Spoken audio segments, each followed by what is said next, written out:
성경 말씀 두 군데 봅니다. 출애굽기 23장 14절에서 17절입니다. 화면을 참고해 주시기 바랍니다. 출애굽기 23장 14절부터 17절 제가 봉독하겠습니다. 너는 매년 3번 내게 절기를 지킬지니라. 너는 무교병의 절기를 지키라. 내가 내게 명령한 대로 아비볼에 정한 때에 이래 동안 무교병을 먹을지니 이는 그 달에 네가 애굽에서 나왔음이라. 빈손으로 내 앞에 나오지 말지니라. 맥추절을 지키라. 이는 내가 수고하여 밭에 뿌린 것의 첫 열매를 거둠이니라. 수장절을 지키라. 이는 내가 수고하여 이룬 것을 연말에 밭에서부터 거두어 저장함이니라. 내 모든 남자는 매년 3번씩 주 여호와께 보일지니라. 아멘. 자, 우리 룻기 말씀 보겠습니다. 룻기 1장 22절인데요. 이 말씀은 같이 함께 봉독하겠습니다. 시작. 나오미가 모압 지방에서 그의 며느리 모압 여인 룻과 함께 돌아왔는데 그들이 보루 추수 시작할 때에 베들레헴에 이르렀더라. 아멘. 할렐루야. 자, 오늘 맥추절에 하나님의 은혜가 함께 하시기를 축원합니다. 오늘 인생의 산을 오르는 새 길이라는 제목을 함께 묵상합니다. 여러분 클라이밍 스포츠를 아시죠? 암벽 등반하는 것. 이 스포츠는 3가지 스타일이 있어요. 오른쪽 상단에 보면 에이드 클라이밍이라고요. 특징은 장비를 이용해서 비교적 안전하게 등반하는 겁니다. 왼쪽에 보면 프리 클라이밍이라고 되어 있는데요. 자세히 보면 맨손이에요. 근데 줄이 하나 있습니다.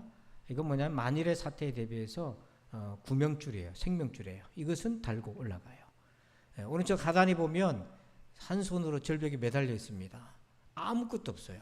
생명줄도 없어요. 혹시 손이 삐끗하여 떨어지면 그대로 죽을 수 있어요. 이걸 솔로 클라이밍이라고 그래요. 말 그대로 혼자서 모든 걸 감당하는 거예요. 자, 여러분 이것은 갈수록 난이도가 점점 심해지고 위험하죠. 이걸 우리 인생으로 비유해 보자면 어떤 사람은 에이드 클라이밍으로 도움을 받으면서 살아가는 자가 있어요. 여기서 에이드는 하나님의 은혜로 적용할 수 있어요.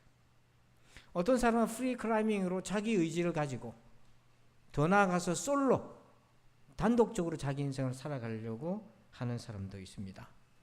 자, 여러분은 어떤 스타일로 인생을 살고 있습니까? 여러분은 어떤 스타일로 인생을 살고자 합니까? 이 셋 중에 하나를 선택해 보십시오. 저한테 물어본다면 그거 올라가야 됩니까? 그거 이렇게부터 대답할 것 같아. 근데 인생은 살아가야 되는 거잖아요. 당연히 에이드 클라이밍, 하나님의 은혜 없이 어떻게 우리 인생을 상상할 수 있겠습니까? 지난 세월을 보면 하나님을 몰랐었어도 그 시절에는 하나님의 은혜가 있었다는 걸 나중에 알게 되거든요. 신앙생활을 이렇게 함께 하다 보면은 두 부류로 나눠지는 것 같아요. 하나는 은혜를 많이 받는 분이 있어요. 여러분 은혜와 축복은 조금 결이 달라요. 은혜 많이 받는다고 부자 되고 이런 건 아니죠. 그러나 어쨌든 은혜를 많이 받는 사람이 있고 같은 시대 시공간 안에 있어도 은혜를 조금 적게 받는 사람이 있어요. 차이가 뭔가? 왜 이왕이면 우리가 은혜를 많이 받으면 안 되는가? 이런 의문들을 안고 있어요. 근데 오늘 룻기 말씀 보면 그 실마리가 나와요. 자, 우리 룻기 1장 22절을 같이 한번 읽어볼까요? 시작. 나오미가 모압 지방에서 그의 며느리 모압 여인 룻과 함께 돌아왔는데 그들이 보리 추수 시작할 때에 베들레헴에 이르렀더라. 여러분 나오미는 원래 베들레헴 사람이에요. 근데 그곳에서 살고 있다가 흉년을 만나서 남편하고 의논해가지고 모압으로 이사를 가버려요. 그래서 거기서 갈 때는 4식구가 갔는데요. 남편과 2 아들과 함께 10년 동안 있으면서 아들 장가 보냈는데 그 10년 동안 있으면서 2 아들과 남편이 다 죽어요. 사실은 망해서 돌아오죠. 여기 보면 그런 흉년이라도 보아스라는 사람은 흉년이 왔어도 더 어려움이 많았지만은 그 자리를 지켰어요. 그래서 이 보아스는요 더 큰 은혜를 받아요. 그러나 좀 어렵다고 그 자리를 피해버린 나오미는요 돌아와서 은혜를 입기는 하는데 보아스의 밭에 떨어진 이삭을 줍는 그 정도의 은혜를 받았다는 거죠. 여러분, 보아스의 길이 있고 나오미의 길이 있습니다. 사랑하는 우리 성도들은요, 어찌되었든 보아스의 길을 걸어가시기를 축복합니다.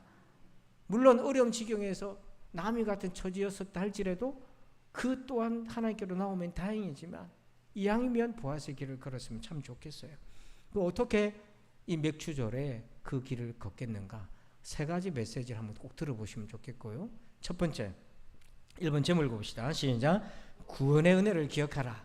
자, 우리 출애굽기 23장 15절 함께 읽어볼까요? 시작. 너는 무교병의 절기를 지키라. 내가 내게 명령한 대로 아비볼에 정한 때에 이래 동안 무교병을 먹을지니 이는 그 달에 네가 애굽에서 나왔음이라. 빈손으로 내 앞에 나오지 말지니라. 아멘. 이스라엘은요, 새 절기를 지켜요. 절기는 축제와 같은 거예요. 그 시작이 뭐냐면 6월절 혹은 무교절, 이 절기를 지키는데, 이때는 뭐냐면 모든 절기의 출발이 하나님으로부터 받은 구원의 은혜를 얘기합니다. 그래서 여러분, 이 무교절 누룩 없는 빵을 먹으며 일주일을 보내는데, 6월절 절기를 같이 지키는데, 여기 보면 그 이유가 나와 있어요. 그 달에 네가 애굽에서 뭐 했다고요? 나왔습니다. 이거 한마디로 말하면 구원의 은혜를 받았기 때문에 그렇게 하라, 이 얘기인 거예요. 애굽에서, 이집트에서 이스라엘을 얼마나 고통스럽게 보냈습니까? 근데 하나님이 거기에서부터 빼내주셨어요. 그걸 우리는 구원의 은혜라고 얘기합니다. 그래서 신자는요, 항상 구원의 은혜를 늘 간직하고 살아야 돼요. 그런데 생생하게 간직하고 살아야 돼요. 자, 오늘 우리가 예배를 드리잖아요. 주일을 지켜야 되는 의무도 있고 책임도 있겠지만, 믿음도 있겠지만, 오늘 저와 여러분 마음속에 하나님으로부터 받은 구원의 은혜가 얼마나 지금 생생합니까? 그 구원의 은혜의 온도가 어떻습니까? 미지근합니까? 찹습니까? 아니면 뜨겁습니까? 사람이 체온이 1도만 떨어져도 면역이 확 줄어들어요. 항상 우리가 지켜야 될 온도가 중요한데, 구원의 은혜를 생생하게 간직하기 위해서 성경에 아주 중요한 지혜가 있어요. 그게 뭐냐면 구원받기 전과 후를 비교하는 겁니다. 자, 우리 탕자가 구원받았을 때 한번 모습 볼까요? 누가복음 15장 24절 같이 읽어봐요. 이 내 아들은 죽었다가 다시 살아났으며 내가 잃었다가 다시 얻었노라 하니 그들이 즐거워하더라. 여러분, 탕자가 돌아왔어요. 집을 나간 아들이 돌아왔어요. 죽었던 아들이 돌아왔어요. 얼마나 아버지가 기뻐서 그동안 한 번도 잡지 않았던 송아지를 잡아서 잔치를 했어요. 그래서 24절 끝에 그들이 즐거워하더라, 이 잔치를 했어요. 이게 구원의 기쁨이에요. 이 기쁨이 가득 차서 아버지가 주체할 수 없어서 손을 잡고 가족들과 모든 사람들이 기뻐했어요. 그래서 탕자 역시 자기가 쫓겨나지만 않으면 다행이다 생각했는데 아버지가 이렇게 대접해 주니까 너무 감사했어요. 근데 여기서 여러분, 그 다음 날도 아버지가 손을 잡았을까요? 안 잡았을까요? 안 잡았어요. 그 날만 잡았어요. 그럼 그 다음 날 잔치는 끝났을까요? 아니에요. 진짜 잔치가 그 다음 날부터 시작이 되는데, 이제 일상으로 돌아갑니다. 일상으로 돌아가는데 이 아들의 마음에, 아버지의 마음에는 구원의 은혜가 생생하게 남아있는 거예요. 그래서 아들이 아버지를 도와 양을 치고 집안 일을 합니다. 그런데 이전에 하던 스타일이 아니에요. 지금은 이게 너무 감사한 거예요. 너무 기쁜 거예요. 너무 고마운 거예요. 그래서 그런 마음으로 일을 하고 있어요.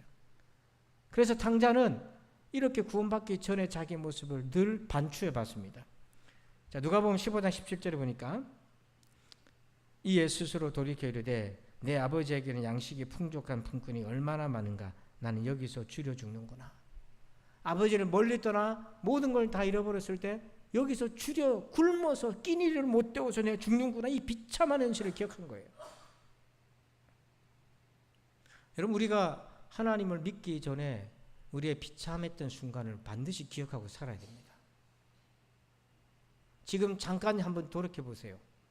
여러분들이 하나님을 정말 십자가에서 만나기 이전에 비참함 한번 떠올려 보세요. 물질적이거든 영혼적인 것이거든 어떤 상황이든지요. 그걸 잊으면 안 됩니다. 18절에 탕자가 이렇게 고백해요. 내가 일어나 아버지께 가서 이르기를 아버지 내가 하늘과 아버지께 죄를 지었사오니 죄책감, 죄의 고통을 탕자는 기억합니다. 우리는 정말 후회스러운 순간이면 빨리 잊어버리려고 하잖아요. 그런데 구원의 은혜에 있어서는요, 빨리 잊어버리는 게 중요한 게 아니야. 오히려 더 생생하게 기억해서 구원받기 전과 지금을 비교하면서 기억하고 있어야 되는 것입니다. 그랬을 때 내가 받은 구원이 얼마나 소중한지를 느끼고 구원의 은혜 안에 머물러야 하는 것입니다. 이것을 주기적으로 하나님이 챙기기 위해서 절기를 정하신 거예요. 그래서 맥주절은 감사 예물 드리는 단순한 그런 날이 아니라 나의 구원의 은혜를 주기적으로 점검하고 나의 구원의 은혜가 식었는지 생생한지 점검하는 거예요. 그래서 모든 예배의 첫 출발은 네가 애굽에서 나왔습니다. 네가 죄와 어둠의 권세와 죽음의 권세에서 빠져나왔습니다. 이 구원의 은혜를 기억하는 거예요. 그래서 바울도 이렇게 말합니다. 에베소서 5장 8절에 너희가 전에는 예수 믿기 전에는 어둠이더니 이제는 주 안에서 빛이라 빛의 자녀들처럼 행하라. 바울도 끊임없이 성도들에게 너희가 전에는 어둠이었지 않나. 전에는 유혹의 욕심을 따르고 세상 풍습을 따르고 입에 올리기도 힘든 죄 가운데 있었지 않았나. 비록 윤리적이고 도덕적이다 할지라도 겉으로는 그런 행동을 안 했어도 속으로는 감당할 수 없는 어둠 속에 있었지 않았느냐. 그러나 지금은 어떠냐? 빛의 자녀가 되어서 빛 가운데 살고 있지 않느냐. 이 전과 지금을 비교하라는 거예요. 그래서 바울은요, 이 구원의 은혜가 생생했어요. 근데 이스라엘은 이걸 가볍게 봤어요. 나오밀은. 자, 출애굽기 16장 3절에 여기 16장이잖아요. 15장에서는 홍해 바다를 건넜어요. 잔치와 하나님 앞에 춤을 추며 노래했어요. 최초의 찬송이 15장에 나와요. 소고를 치고 춤을 추며 이스라엘이 기뻐했어요. 근데 16장에 와서 물도 없고 양식도 광야에 없으니까 구원의 은혜가 싹 사라지며 그 자리에 들어온 게 하나 있어요. 이스라엘 자손이 그들에게 이르되 우리가 애굽 땅에서 고기 가마 곁에 앉아 있던 때와 떡을 배불리 먹던 때에 여호와의 손에 죽었더라면 좋았을 것을 너희가 이 광야로 우리를 인도해 내어 이 온 회중이 줄여 죽게 하는도다. 지금 구원의 은혜를 받은 거는 다 잊어버리고 원하는 걸 마음껏 먹지 못하는 것 때문에 애굽에 있을 때가 더 좋았고 거기서 차라리 죽을 것을, 그렇다고 지금 다시 애굽으로 돌아갈 수 없잖아요. 근데 마음에서는 이미 애굽으로 가버렸어요. 마음은요 국경이 없거든요. 시공간을 초월하거든요. 몸은 가나안 땅에 있고 방향은 약속의 땅으로 가고 있지만은 마음은 유턴해가지고 애굽에 가 있는 거예요. 그때가 더 좋았다. 예수 믿기 전이 더 좋았다. 생활의 어려움 때문에 다시 애굽으로 돌아가고자 하는 잘못된 선택을 지금 하고 있는 건데 이 함정에 누가 빠져 있냐면 나오미 집안이 빠졌어요. 흉년이 오고 경제적으로 어려웠습니다. 가만히 생각하니까 지금 타이밍은 모압으로 이렇게 손절하고 모압으로 가는 타이밍이다라고 자기들이 판단을 내렸던 거예요. 그 판단의 기저에 뭐가 있었는가? 1장 1절 보니까 루키 사사들이 치리하던 때에 그 땅에 흉년이 든지라 유대 베들레헴에 한 사람이 거기 그의 아내와 두 아들을 데리고 모압 지방에 가서 거류하였는데, 자 1절 끝에 거류라는 단어를 보세요. 약속의 땅에 와 있는 사람이 다시 나그네 됐어요. 지발로 나그네 됐어요. 떠돌이 생활합니다. 그 이유가 뭐냐 하고 봤더니 흉년이 들었어요. 그거 해결하려고 모압으로 이방 땅으로 간 거예요. 여기에 하나님의 자녀의 자리를 지켜야 되겠다는 고뇌와 고민의 흔적이 없어요. 은혜를 많이 받는 사람은 우선순위가 명확합니다. 어떤 어려움이 와도 하나님의 자녀라는 자리는 지키는 거예요. 흔들릴 수는 있어요. 우리 모두가 다 이러저러한 일이 있으면 흔들릴 수는 있어도 하나님의 자녀라는 것은 버리지 않습니다. 여러분, 요즘 많이 어렵지 않습니까? 그렇다고 해서 하나님의 자녀를 그 자리를 떠나면 안 됩니다. 그 자리를 지키세요. 그 자리를 지키십시오. 그 자리를 지키십시오. 두 번째, 수고의 은혜를 기억하십시오. 자, 우리 출애굽기 23장 16절을 볼까요? 맥추절을 지키라. 이는 네가 수고하여 밭에 뿌린 것의 첫 열매를 거둠이니라. 수장절을 지키라. 이는 네가 수고하여 이룬 것을 연말에서 밭에서부터 거두어 저장함이니라. 자, 여기에 수고하여 밭에 뿌린 것의 첫 열매를 거두는 것이 맥추절인데요. 원래 애굽에서 이집트에서는 밭이 없었어요. 자기들은 강제 노동에 징집돼 가지고 거기서 주는 양식을 먹고 또 강제 노동을 하고 그렇게 시달렸어요. 그러나 하나님이 약속의 땅으로 인도하셨습니다. 그곳에서는요, 마음껏 정착하고 경작할 수 있는 밭이 있었어요. 그 자체가 사실은 하나님의 은혜인 거예요. 한번 잘 생각해 보세요. 경작할 수 없는 상황에서 경작할 수 있는 나의 밭이 생겼어. 그게 얼마나 이게 큰 복입니까? 그래서 그 수고해서 첫 열매를 거둔 걸 하나님께 드리잖아요. 이게 맥추절인데 감사하는 겁니다. 이스라엘은 두 번의 추수를 해요. 상반기에는 밀과 보리와 곡식을 추수하고 하반기에는요, 과일 종류를 추수를 합니다. 그래서 하나님께 영광을 돌리고 이렇게 나누고 베푸는 것이 하나님의 은혜입니다. 이렇게 할 수 있는 것은 약속의 땅에 왔기 때문에 할 수 있는 거예요. 하나님은 일하시는 방법이 두 가지가 있어요. 여러분, 광야에서는 밭이 없잖아요. 광야에서는 씨를 뿌릴 수가 없지 않습니까? 그럼 어떻게 합니까, 하나님이? 그때는 하나님이 직접 공급해 주세요. 만나와 메추라기를 줍니다. 그러다가 약속의 땅에 정착해서 농사를 짓기 시작할 때는요, 하나님이 수고의 열매를 먹게 하셔요. 그래서 여호수아 5장 12절에 언제 만나가 그쳤는지를 알려줍니다. 한번 같이 한번 읽어보실까요? 시작. 또 그 땅에 소산물을 먹은 다음 날에 만나가 그쳤으니 이스라엘 사람들이 다시는 만나를 얻지 못하였고 그 해 가나안 땅에 소출을 먹었더라. 언제 만나가 그쳤습니까? 가나안 땅에 들어와서 그 땅의 소산물을 먹기 시작할 때 더 이상 만나는 내리지 않았어요. 저와 여러분이 정말 어려운 상황에 처해서 경작하고 수고해서 열매를 거두기 어려울 때 하나님은 때로는 만나를 주십니다. 생각지도 못하게 도움을 주시게 돼요. 그래서 그 어려움을 고비를 넘겨가게 하셔요. 그러나 약속의 땅에서는요, 우리가 부지런하게 수고해서 그 뿌린 것의 열매를 거두게 하시는 것이 하나님의 방법입니다. 그걸 잊으면 안 되는 거예요. 때로는요, 인생에 이 두 가지가 혼재되어서 역사하실 때가 있어요. 왜냐하면 우리가 아무리 수고했지만 그 수고로 되지 않을 때는 하나님께서 특별히 또 만나를 내려주셔서 그걸 해결해 주실 때도 있습니다.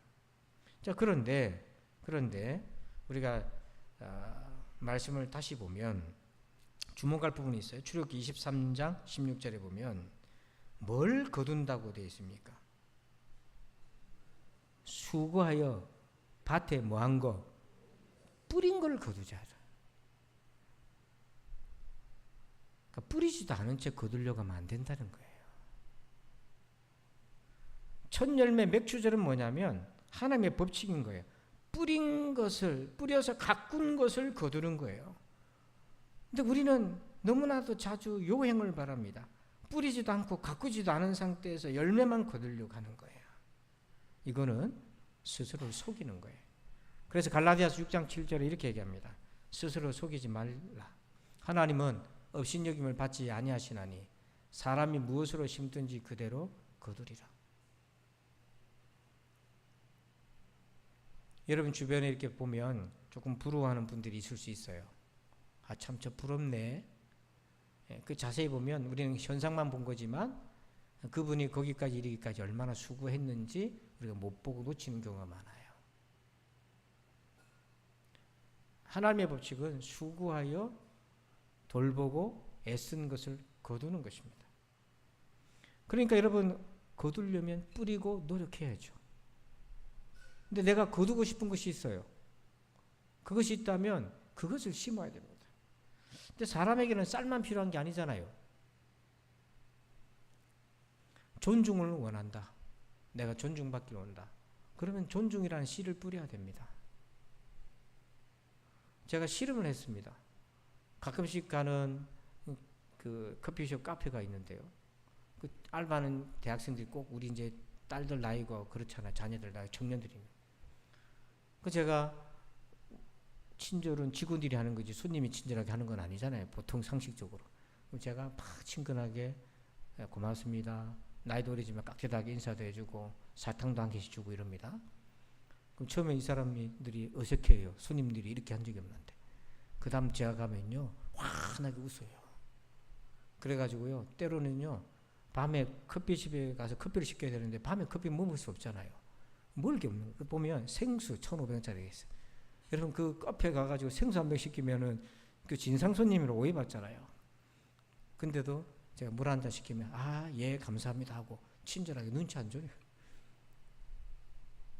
뿌린 걸 거두더라고요. 아주 단순하지만 배려를 원하잖아요. 배려를 뿌려야 됩니다. 근데 고민 하나 있어요. 우리 인생이 너무 짧아가지고 많이 뿌리기도 그렇고 많이 거두기도 시간이 없어요. 그럼 어떻게 해야 됩니까? 선택해야 돼요. 가장 중요한 것을 거두기 위해서 뿌려야 되는 시간을 가져야 됩니다. 그게 뭡니까? 갈라디아서 6장 8절. 자기 육체를 위하여 심는 자는 육체로부터 썩어질 것을 거두고 성령을 위하여 심는 자는 성령으로부터 영생을 거두리라. 영생을 거두시기 바랍니다. 아무리 열심히 살았어도 영생을 얻지 못하면 그것은 흙으로 돌아가는 무의미한 인생이 되고 말잖아요. 그 영생을 거두려면 어떻게 해야 됩니까? 성령을 위하여 심으라고 얘기하잖아요. 성령의 밭에 뿌리고 심으라고 얘기하잖아요.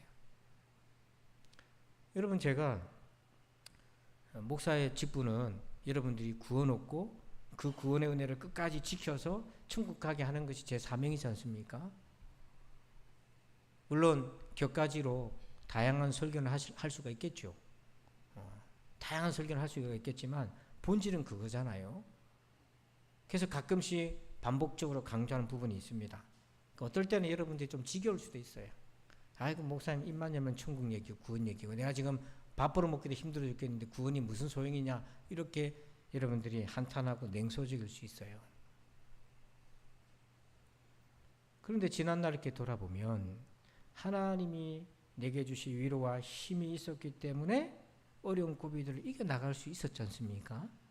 그러나 우리가 바라는 것이 이 땅의 삶이 전부라면 얼마나 허망하겠습니까?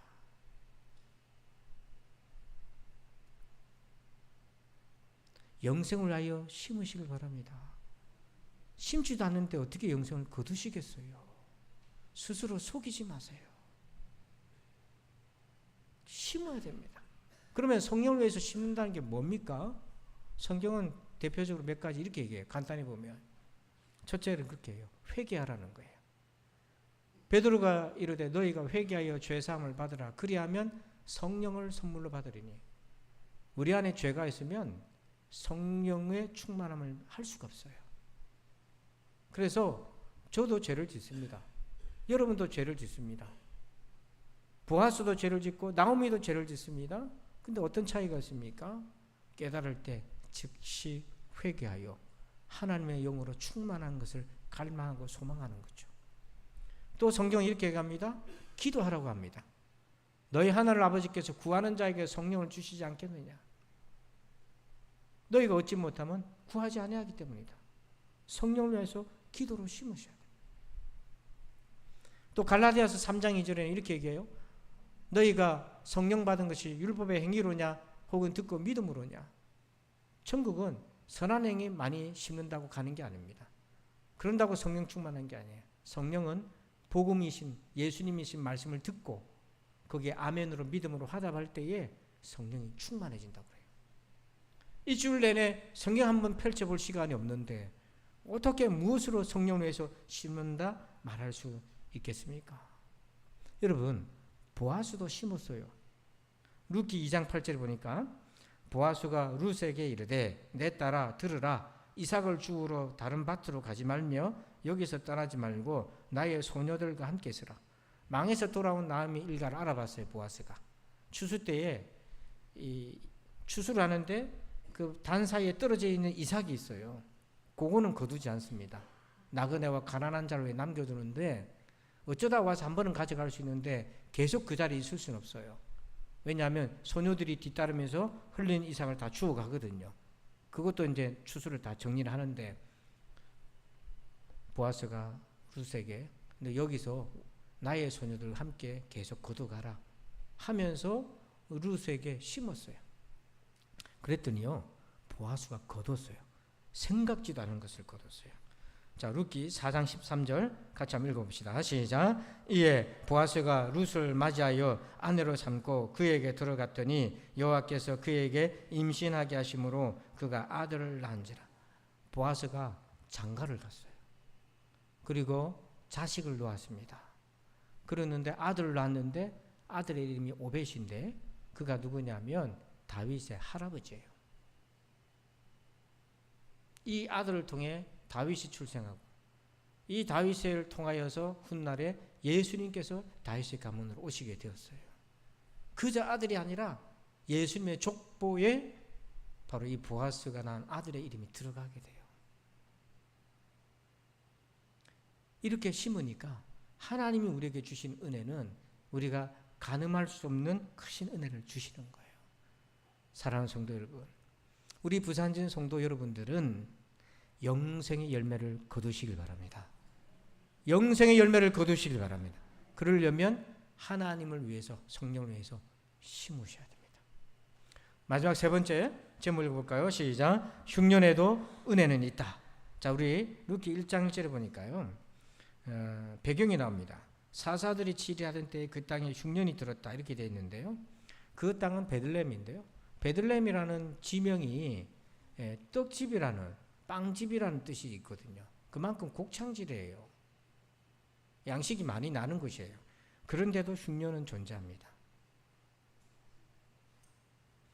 예수 믿어도 아플 수 있고 장사 안 될 수도 있고 직장에서 해고당할 수도 있고 가정이 어려울 수도 있고 교통사고도 날 수 있습니다. 억울한 일 많이 겪고 상처도 많이 받을 수 있습니다.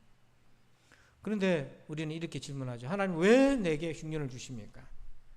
그거는 그렇게 아무리 질문해봤자 답이 없어요. 무의미해요. 왜냐하면 흉년은 우리 손 밖에 있는 거 우리가 통제할 수 없어요. 근데 우리가 질문할 수 있는 건 있습니다. 이 흉년을 어떻게 대할까요? 대비할까요? 이 질문은 던져야 되죠. 많은 사람들이 왜 내 인생에 흉년이 옵니까? 이 질문을 던지고 거기에 시간을 허비하느라 어떻게 흉년을 대비합니까? 라는 질문과 시간을 갖지를 못하는 거예요. 흉년을 대하는 두 가지 태도가 있습니다. 하나는 나오미처럼 회피하고 모압으로 가버리는 겁니다. 또 하나는 보아스처럼 인내하고 그 자리를 지키는 거예요. 보아스가 더 힘들어요. 보아스는 그 지방의 유력자이기 때문에 밭이 커요. 일꾼도 많아요. 자기가 책임져야 될 게 더 많은 거예요. 더 큰 어려움이 있는 거예요. 그런데도 보아스는 그 자리를 지켜냈습니다. 인내했어요. 어떻게 그게 가능한가? 두 가지 때문이에요. 첫째는요, 이것입니다.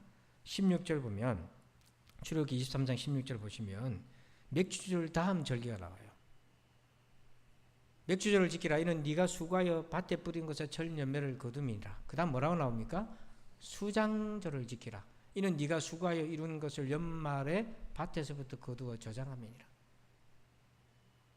그러니까 밭에 거둔 것을 허비하고 소비하고 다 이렇게 털어먹은 것이 아니라 저장을 했던 거예요. 요셉이 7년 풍년을 맞이하고 7년 흉년을 맞이할 때에 단지 이걸 다 알았기 때문만이 아니라 7년 풍년 때에 요셉을 했던 것이 있어요. 그동안 못했던 것, 욜로, 그런 삶을 위해서 마음껏 플렉스하고 그게 아니라 창고를 지어서 다 저장했어요.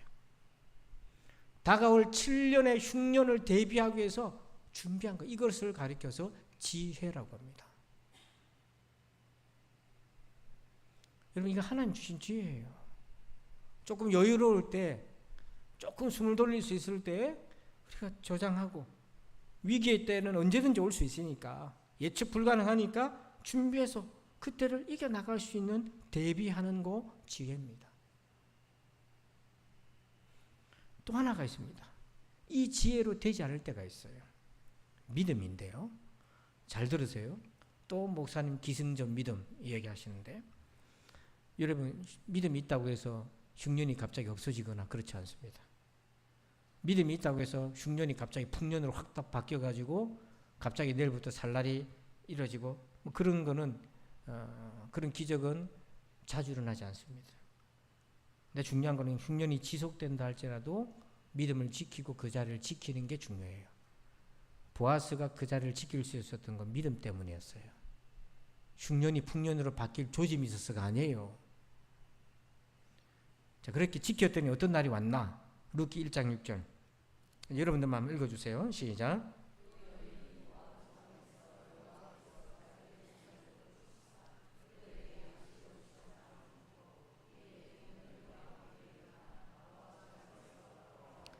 소문이 들려요. 하나님이 베들레헴에 풍년을 주셔가지고, 그래서 6절 앞에 뭐라고 되어 있어요? 여호와께서 자기 백성을 모아사. 좀 크게 읽으면 하나님 돌보실 거고, 약하게 읽으면 약하게 돌보실 것 같아. 자, 여호와께서 자기 백성을, 이 믿음이 보아스는요, 이 믿음을 붙잡았고요, 나오미는 이 믿음이 약했어요. 지금 우리 같이 이렇게 앉아 예배드리지만 어떤 분은 이 믿음이 굳건하여서 어려워도 그 자리를 지키는 분이 있어요. 여러분 진짜 기적은요, 가난한 자가 부자 되는 것도 기적일 수도 있겠지만 가난하지만 믿음의 자리를 지키는 것이 더 큰 믿음인 겁니다. 하나님은 어떤 분이냐면 자기 백성을 돌보시는 거예요. 그걸 믿고 지키고 있는 사람은 마침내 좋은 날이 온 것을 본 것이고, 그걸 못 믿어가지고 의심해가지고 손절하고 모압으로 빨리 갚버린 나오미는 소문만 들은 거예요. 소문만 들은 거예요. 베들레헴에 하나님이 돌봐주셨다고. 그렇게 겨우 어렵게 돌아와가지고 보아스 밭에 이삭이나 죽고 있었던 거예요. 너무 안타깝잖아요. 그래서 나오미가 자기 인생을 평가를 해요. 루키 1장 13절.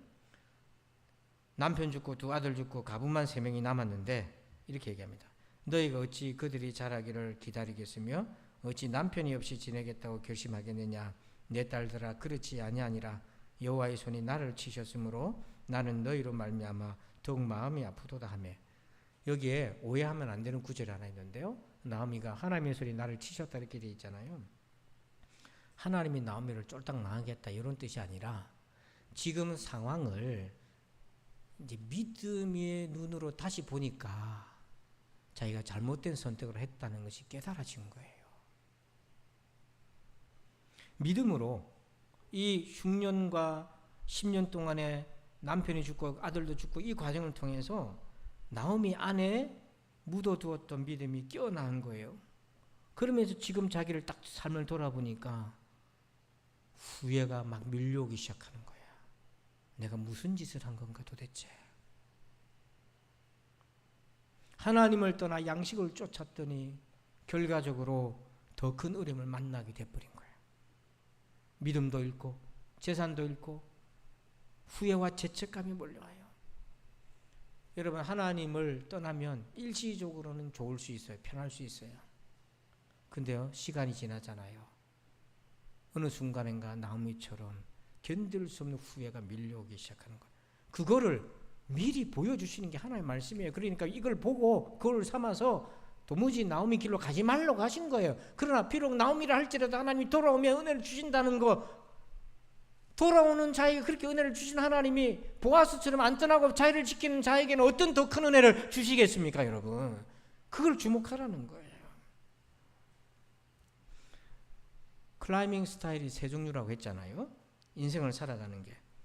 에이드 클라이밍, 도구와 장비를 도움받아서 안전하게 올라갑니다. 정상에 도착하면 이 사람은 기뻐하면서 자기 자랑했겠어요? 겸손하게 하나님의 영광을 돌리는 겁니다. 내가 하나님의 은혜로 여기까지 왔다. 프리랑 솔로는 보세요. 맨손으로 자기 힘으로 올라오잖아요. 그래서 요행이도 정상에 올라왔을 수 있죠. 그때는 어떻게 합니까? 내가 난데 자랑하는 거예요. 교만하고 자격에 빠진 거예요.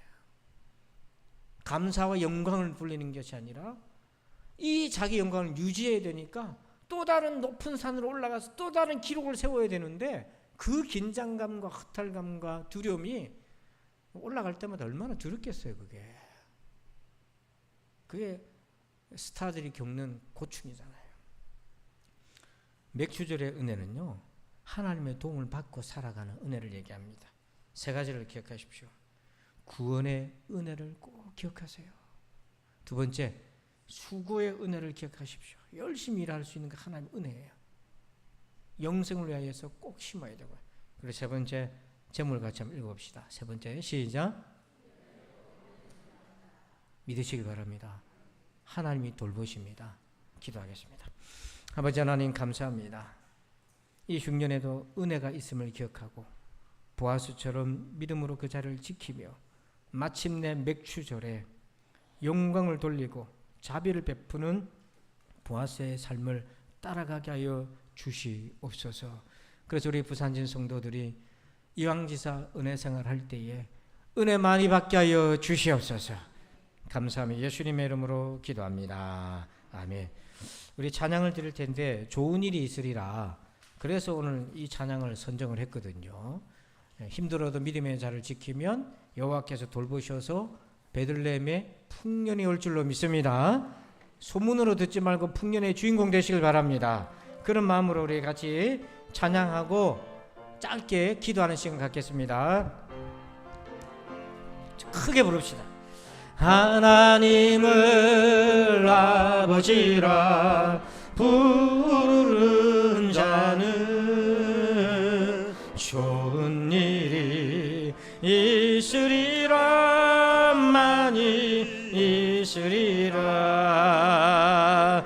우리 서로 뜨겁게 사랑하면은 좋은 일이 있으리라. 크게 있으리라. 우리 박수하면서 예수님을 구주라 부르는 자는 좋은 일이 있으리라. 많이 있으리라. 우리 서로 뜨겁게 사랑하면은 좋은 일이 있으리라. 크게 있으리라. 성령님의 인도를 구하는 자는 좋은 일이 있으리라. 많이 있으리라. 아멘. 우리 서로 뜨겁게 사랑하면은 좋은 일이 있으리라. 우리 처음부터 찬양합시다. 하나님을 아버지라. 하나님을 이 찬송으로 기도를 대신하겠습니다. 기도하는 마음으로 찬송합시다. 좋은 일이 있으리라. 많이 있으리라. 우리 서로 뜨겁게 사랑하면은 좋은 일이 있으리라. 크게 믿음으로 찬송합시다. 믿음으로 예수님을 구주라 부르는 자는 좋은 일이 아멘 있으리라. 많이 있으리라. 우리 서로 뜨겁게 사랑하면은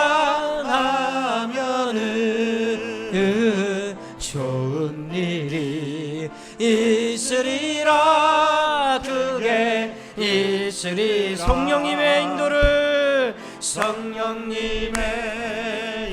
인도를 구하는 자는 좋은 일이 있으리라. 많이 있으리. 아멘 아멘. 우리 서로 뜨겁게 사랑하면은 좋은 일이 있으리라. 그게 우리 서로 뜨겁게, 우리 서로 뜨겁게 사랑하면은 좋은 일이 있으리라. 그게 있으리라. 할렐루야. 이렇게 되기를 축복합니다. 이제는 우리 구주 예수 그리스도의 은혜와 하나님 아버지의 그 크고 놀라우신 사랑하심과 성령님의 감화 감동 교통의 충만하심의 역사하심이 맥추절에 하나님의 도움과 은혜를 입어 인생의 산을 오르기를 원하는 우리 모두들 위해 이제부터 영원토록 함께 계실지어다. 아멘.